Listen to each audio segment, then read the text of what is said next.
Olá, queridos amigos da TV Mundo Maior e do canal do YouTube da TV A Caminho da Luz.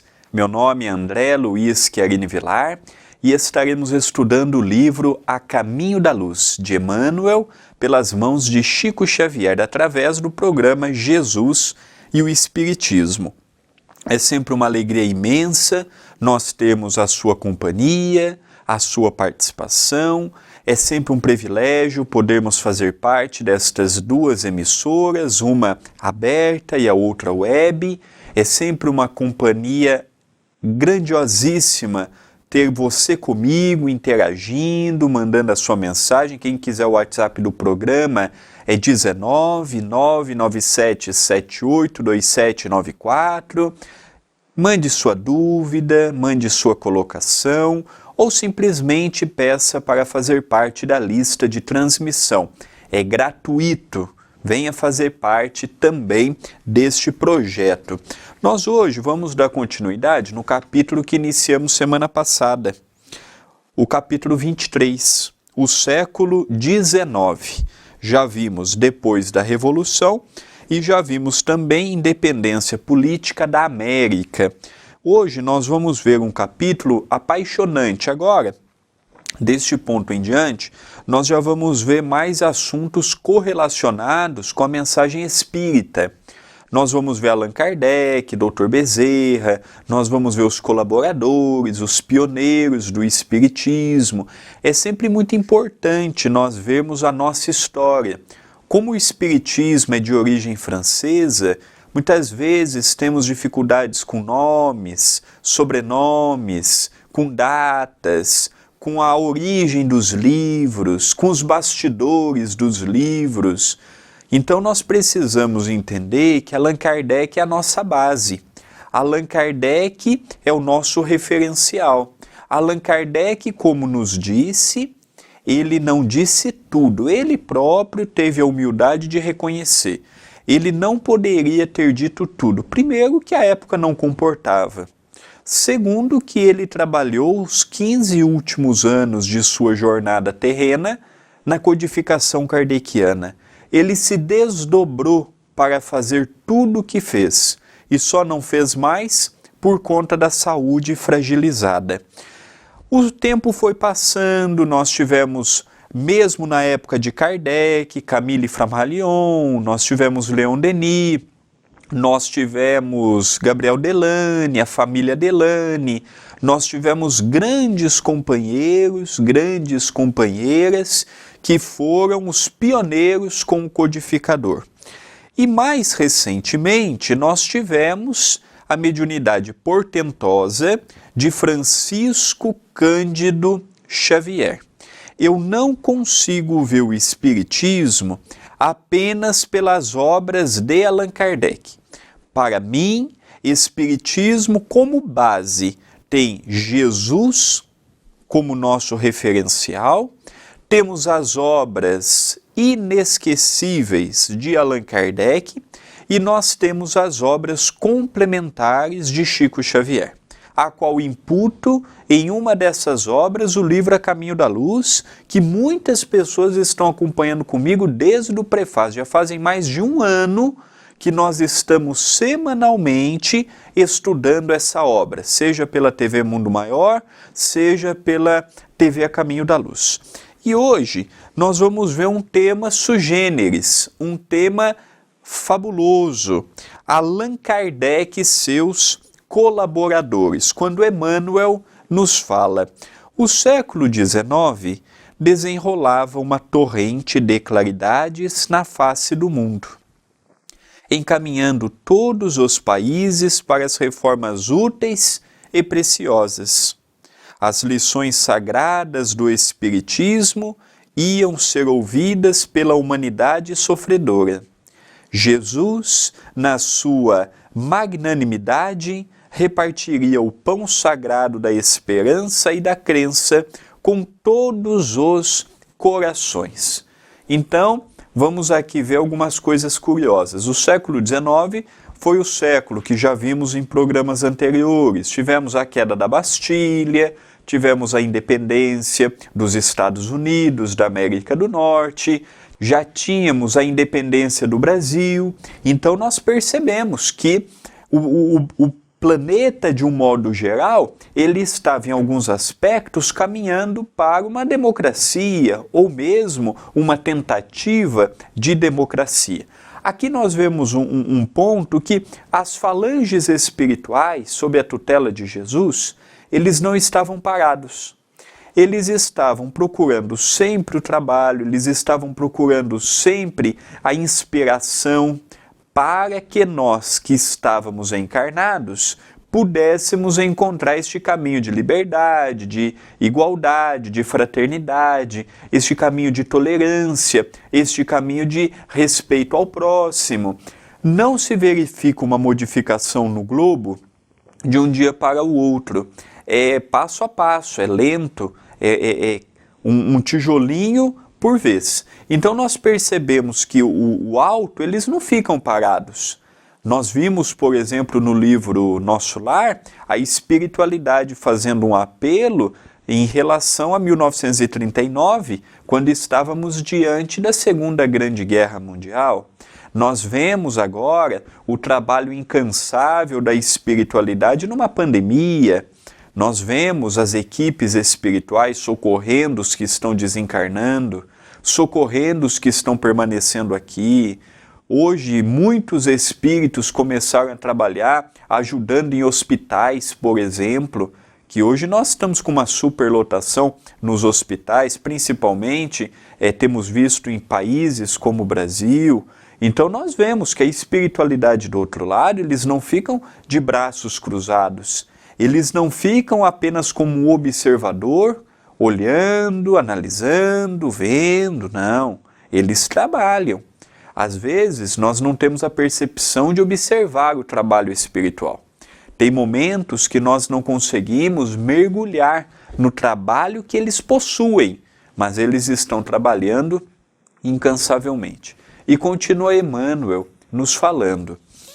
Allan Kardec, todavia, na sua missão de esclarecimento e consolação, fazia-se acompanhar de uma pleiade de companheiros e colaboradores, cuja ação regeneradora não se manifestaria tão somente nos problemas de ordem doutrinária, mas em todos os departamentos da atividade intelectual do século XIX. A ciência, nessa época, desfere os voos soberanos que conduziriam às culminâncias do século XX. O progresso da arte tipográfica consegue interessar todos os núcleos de trabalho humano, fundando-se bibliotecas circulantes, revistas e jornais numerosos. A facilidade de comunicações com o telégrafo e as vias férreas estabelece o intercâmbio direto dos povos. A literatura enche-se de expressões notáveis e emorredoras. O laboratório afasta-se definitivamente da sacristia, intensificando as comodidades da civilização. Constrói-se a pilha de coluna, desdobra-se a indução magnética, surgem o telefone e o fonógrafo, aparecem os primeiros sulcos no campo da radiotelegrafia, encontra-se a análise espectral e a unidade das energias físicas da natureza. Estuda-se a teoria atômica e a fisiologia assenta, bases definitivas com a anatomia comparada. As artes atestam uma vida nova. A pintura e a música denunciam elevado sabor de espiritualidade avançada. A dádiva celestial do intercâmbio entre o mundo visível e invisível chegou ao planeta nessa onda de claridades inexprimíveis. Consolador da humanidade, segundo as promessas do Cristo, o Espiritismo vinha esclarecer os homens, preparando-lhes o coração para o perfeito aproveitamento de tantas riquezas do céu. É bonito a forma que Emmanuel ele coloca para todos nós, ele elucida, porque aqui ele mostra que Allan Kardec ele não foi um mero codificador, ou foi um mero professor acadêmico, um mero professor primário, um mero professor. Aqui nós vemos o trabalho grandioso que Hippolyte Léon Denis Rivaio, que mais tarde assume o pseudônimo de Allan Kardec, tinha na sua época. O trabalho da codificação hoje, quando nós vamos falar de mediunidade, de reencarnação, de algum assunto doutrinário, nós temos na obra de Allan Kardec toda a base. Agora, imagina na época dele que ele não tinha referencial e estava diante de uma ciência materialista, ávida em provar as coisas contrárias, estava quebrando paradigmas religiosos milenares, trazia conceitos que há muito haviam sido esquecidos no Ocidente, como a reencarnação, por exemplo, quebrava o tabu falando de mediunidade, que ver espírito não é normal, que falar com espírito não é loucura. Então nós começamos a ver, não foi simplesmente pegar alguns manuscritos, algumas conversas com a espiritualidade e publicar, não. E no meio acadêmico, Allan Kardec era muito respeitado também. Quando nós vamos no Père Lachaise, o cemitério que ele e outros grandes personalidades que passaram na Terra estão enterrados, é um dos túmulos, para não dizermos o túmulo, mais florido. O ano todo encontram-se pessoas que levam. E a maioria das pessoas que levam não é reconhecendo ele como Allan Kardec, é reconhecendo ele como professor Hippolyte Léon Denis Rivaio. Então ele teve um trabalho muito grande na sua época. Nós vamos dar continuidade no próximo item, no próximo bloco. Mas antes, eu gostaria de fazer um convite muito especial.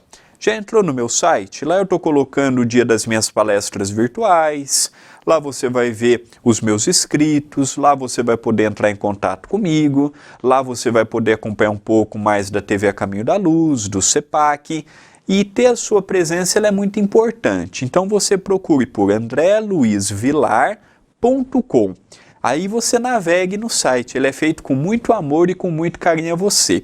E você que está me acompanhando pela primeira vez, se inscreva no canal da TV A Caminho da Luz no YouTube e habilite as notificações, youtube.com/TV A Caminho da Luz, e acompanhe a playlist do estudo do livro A Caminho da Luz, desde o prefácio de Emmanuel. Nós vamos para um rápido intervalo e já retornaremos.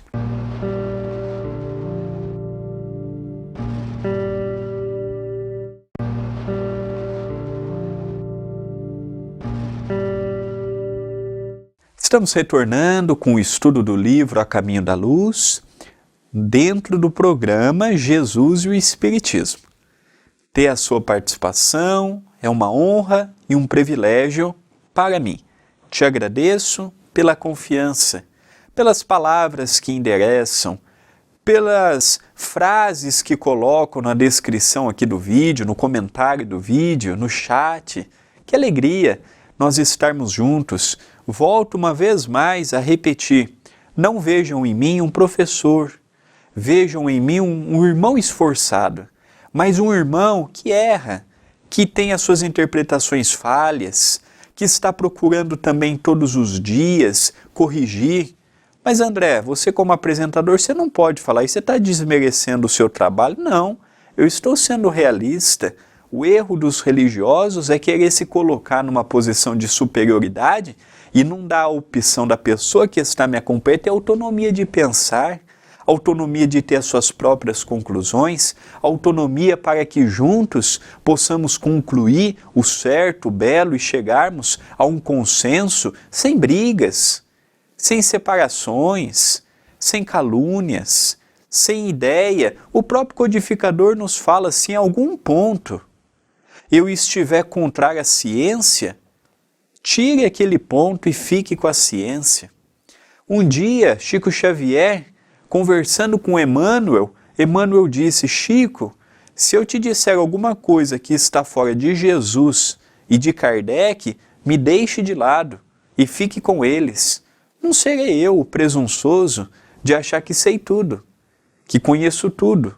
Por isso que eu falo, nós estamos estudando juntos. É um estudo colaborativo, é um estudo em que todos nós temos a nossa importância. E agora nós vamos ver, ainda no mesmo capítulo, um outro item intitulado As Ciências Sociais, quando Emmanuel nos fala: o campo da filosofia não escapou a essa torrente renovadora. Aliando-se às ciências físicas, não toleraram as ciências da alma, o ascendente dos dogmas absurdos da Igreja. As confissões cristãs, atormentadas e divididas, viviam nos seus templos um combate de morte. Longe de exemplificarem aquela fraternidade do Divino Mestre, entregavam-se a todos os excessos do espírito de seita. A filosofia recolheu-se então no seu negativismo transcendente, aplicando às suas manifestações os mesmos princípios da ciência racional e materialista. Schopenhauer é uma demonstração eloquente do seu pessimismo, e as teorias de Spencer e de Comte esclarecem as nossas assertivas, não obstante a sinceridade com que foram lançadas no vasto campo das ideias. Então nós estamos num lado pragmático no assunto filosófico e religioso. Quando eu fui para Portugal, as primeiras vezes, fazer palestras, eu vi dois grupos de pensamentos, a qual eu respeito os dois.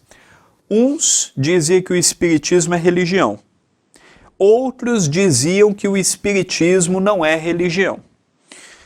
E aí eu fui entender que a palavra religião na Europa, seja em Portugal, na Itália, na França, na Alemanha, seja onde for, a Europa esteve sempre vinculado em guerras, nesses últimos séculos. E a igreja, a religião, ela sempre teve o seu dedo requisitando territórios, influenciando reis, influenciando isso, fomentando aquilo. A igreja nunca fomentou a paz. Sempre estava de olho em algo que pudesse enriquecer os seus cofres. E aqui não estou fazendo uma crítica, porque no passado eu também já tive vínculos com a Igreja Católica através das reencarnações. Mas o que nós estamos vendo é que a palavra foi muito deturpada. Então, como é que eu vejo o Espiritismo? Se nós formos olhar o Espiritismo do ponto de vista de seita, do ponto de vista dogmático, do ponto de vista de uma hierarquia, nós não somos religião. O Espiritismo é diferente nesse aspecto, não tem um sacerdócio organizado, não temos que prestar obediência a uma instituição que dá a última palavra, não. O Espiritismo, cada casa espírita, tem a sua autonomia. Mas, por outro lado, para mim o Espiritismo é religião no aspecto original da palavra, que veio do latim religare, que significava religar o pensamento do homem ao pensamento do Criador, ao pensamento de Deus, ao pensamento daquele que arquitetou tudo que os nossos olhos podem ver e presenciar. Nesse aspecto, o Espiritismo é religião. Então, ambos estão certos. Eu acho que a terminologia é o que nós menos devemos nos apegar. Nós devemos nos apegar ao conteúdo. Como Jesus dizia, a letra mata. Às vezes nós pegamos muito um exemplo. Então, naquela época, as religiões cristãs estavam saturadas de dogmas, estavam saturadas de exigências, o falso moralismo, a ideia da inércia espiritual, a ideia apenas do frequentar o culto já lhes daria um lugar garantido no céu. E Allan Kardec, ele veio numa época enfrentando todos esses problemas. Lembremos que o Espiritismo surgiu na capital do mundo daquela época. era da onde saíam os pensamentos, era da onde saía a cultura. O que era a França naquela época é o que é hoje os Estados Unidos para nós. Não sei qual será o próximo país à bola da vez, mas a França naquela época tinha uma importância muito grande. Então o trabalho que Allan Kardec enfrentou, seja no campo da ciência, que não aceitava essas coisas, a mediunidade, a reencarnação e tudo que nós estudamos, relembrando que o Espiritismo é uma ciência experimental e não conclusiva. Se alguém chegar e falar assim, prova que a reencarnação existe no escopo da ciência, não tem como provarmos, o cientificarmos a reencarnação. Então nós vemos que é uma ciência experimental, mas isso não invalida o trabalho que grandes personagens fizeram e faz das experiências que as pessoas têm de quase morte, por exemplo. Nós vimos uma ciência, nós vimos uma filosofia saturada de pragmatismo, de negacionismo, de pessimismo, e nós vimos uma religião naquela altura carregada de dogmas excessivos. Então, em todos os campos estava saturado os problemas. Esse foi o meio histórico que Allan Kardec enfrentou. E encerra Emmanuel dizendo a respeito deste item. A Igreja Romana era culpada de semelhantes desvios, dominando a ferro e fogo com chegada aos príncipes do mundo. Não tratara de fundar o império espiritual dos corações, à sua sombra acolhedora. Longe da exemplificação do Nazareno, amontoara todos os tesouros inúteis, intensificando as necessidades das massas sofredoras. Extorquia antes de dar, conservando a ignorância, em vez de espalhar a luz do conhecimento. Então aqui nós encerramos, no dia de hoje, a parte lida, mostrando que o problema que Allan Kardec enfrentou foi um problema grandioso. Um problema tanto de ordem espiritual, por parte daqueles que não queriam que a terceira revelação, que o Consolador prometido viesse, tanto quanto nós vemos o trabalho que Kardec teve enfrentando os problemas de ordem material mesmo. Perseguições, calúnias, nós vemos a própria Ruth Celine Jafé, muito descrito também no filme que tivemos de Kardec, querendo, por exemplo, parte de ganhos dos livros, porque ela se julgava uma médium importante, ela julgava que ela tinha direito no lucro também. Então nós percebemos que é a natureza humana, é aquela pobreza ainda do amontoar, do ter. E é interessante que passaram-se quase 2 séculos e nós mudamos muito pouco. Até hoje, dentro do Espiritismo, eu estou muito ansioso para ver o rumo que o Espiritismo tomará com o fim da pandemia. Quando eu falo fim da pandemia, não sei as sequelas que a pandemia deixará a nível mundial. Mas eu espero muito ver os jovens voltando para a casa espírita, novos pensamentos, pararmos com a ideia de hierarquia, de seguir o médium A, de seguir o médium B, de seguir o orador afamado, e começarmos a ter autonomia do pensamento, começarmos a ver que Jesus é simplicidade e que o Espiritismo ele vem ser a revivescência do cristianismo primitivo, com aquela simplicidade, com aquele trabalho envolvendo o povo, com aquela ideia fraterna do darmos sem recebermos, com aquela ideia de que todos nós somos irmãos, e se eu sei um pouco mais do que o outro, está em minhas mãos ajudá-lo ou ajudá-la, não censurar como fazemos comumente. Nós precisamos de um trabalho de erguer paredes, não de demovê-las, não de gerarmos dentro de uma própria religião, que é o nosso caso, tantas brigas, fomentando. Nós temos que nos unir, nós já somos pequenos, não é unir para mudar o mundo, não é unir para converter os outros, mas é unirmos para realizarmos o papel que está em nossas mãos.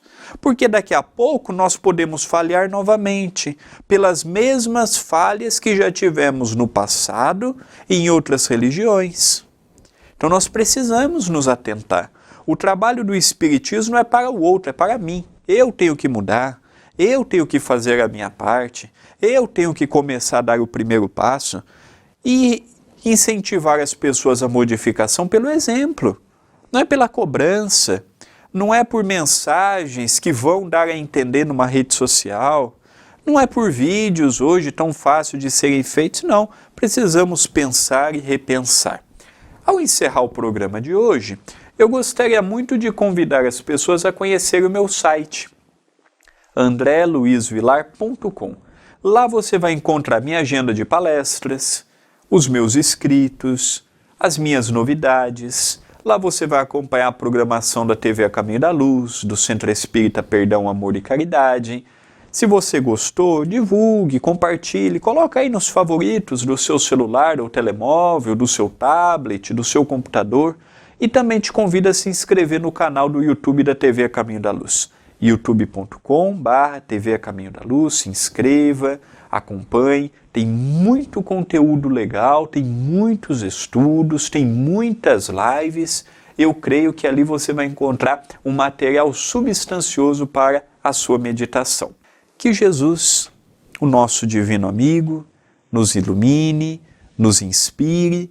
Desejo uma semana de muita paz e até o próximo programa.